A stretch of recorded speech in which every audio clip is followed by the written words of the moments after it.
সব মা বাবাকে বলতে চাই, আপনার ছেলে যখন সরকারি চাকরি কিনা বা বেসরকারি চাকরির স্থায়িত্ব কতটা, বা আপনার ছেলে কত মাইনে পায়, যদি অ্যারেঞ্জ ম্যারেজ হয় বা লাভ ম্যারেজ হয়, আপনারা গিয়ে জানতে চান আপনার মেয়ে কত মাইনে পায়। আমার ছেলের চাকরিটা দুম করে চলে গেলে আপনার মেয়ে টানতে পারবে সংসার? আপনার মেয়ের কি কন্ট্রিবিউশন হবে এই সংসারে? আপনার মেয়ে ইএমআই এর কি ভাগ দেবে ফ্ল্যাট কেনা হলে?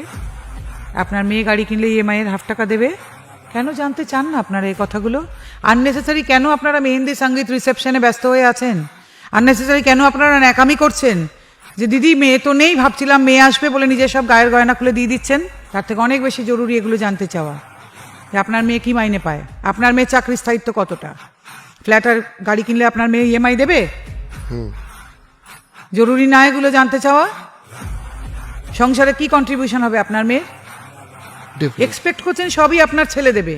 অনেক বাড়িতেই শুনছি, অনেকের কাছে শুনছি, ছেলের বউ যা চাকরি করে তার একটা পয়সা সে খরচা করে না সংসারে। কেন? এগুলো আগে কেন কথা বলে নেননি? তাই না? আপনারা তো সমান হতে চাইছেন, আপনারা তো এক হতে চাইছেন, তাহলে এখানে কেন নয়?